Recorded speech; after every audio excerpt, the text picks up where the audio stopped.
জিয়া পরিবার বাঁচলে বাংলাদেশ বাঁচবে। সেজন্যই বলি জিয়া পরিবার ভালো থাকলে বাংলাদেশ ভালো থাকবে।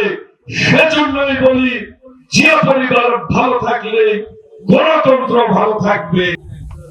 আর দোয়া করবেন যেন শহীদ জিয়ার আদর্শ বাস্তবায়িত হয়।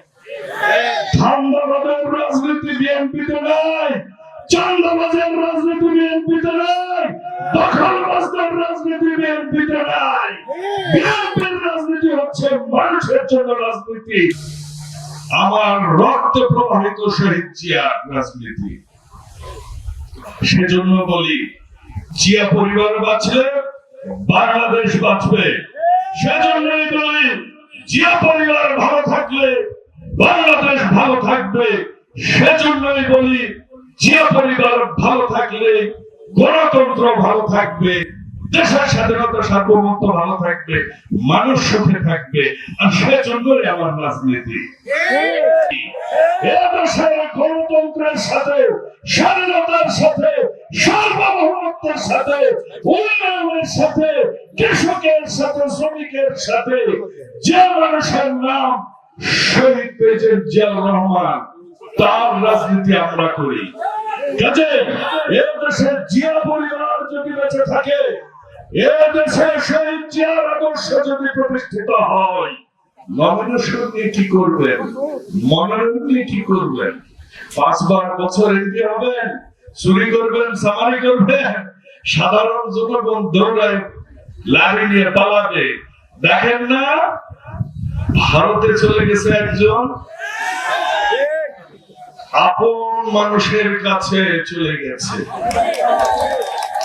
এই বদলগাছি উপজেলা বিএনপি সকল দূর তীরেও ভরা নদীর মতো বাঁধ ভাঙা জোয়ারে রাজনীতি করতে পেরেছে। বদলগাছি এবং বাহাদুরপুরে বিএনপির রাজনীতির মূল স্রোতধারা যিনি রক্ষা করেছেন, সংগ্রাম যিনি রক্ষা করেছেন, তিনি ফজলে হুদা বাবুল।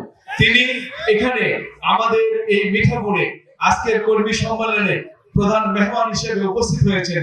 এজন্য মিঠাপুর বিএনপি এবং সকল অঙ্গ সংগঠন এবং সহযোগী সংগঠনের পক্ষ থেকে তাকে আমরা জানাই প্রাণ ঢালা অভিনন্দন। আজকে বিএনপি দীর্ঘ 16-17 বছর শুধু একটাই দাবি করে গেছে, অন্য কোনো দাবি বিএনপির ছিল না। দাবি একটাই, ভালো একটা ভোটের ব্যবস্থা করা হোক, ভালো একটা ভোটের ব্যবস্থা করা হোক। এছাড়া বিএনপি আর কোনো দাবি করেনি।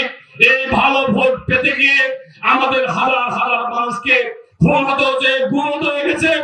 আজকে আবার সে নতুন করে ষড়যন্ত্র শুরু হয়েছে। বন্ধুরা, এই ষড়যন্ত্র রুখে দেওয়ার জন্য আপনাদেরকে প্রস্তুত হতে হবে, রেডি থাকতে হবে। যখন নির্দেশ আসবে ঝাঁপিয়ে পড়তে হবে এবং আদায় করতে হবে দাবি। এটাই হচ্ছে কর্মী সমাজ। হিন্দু ভাই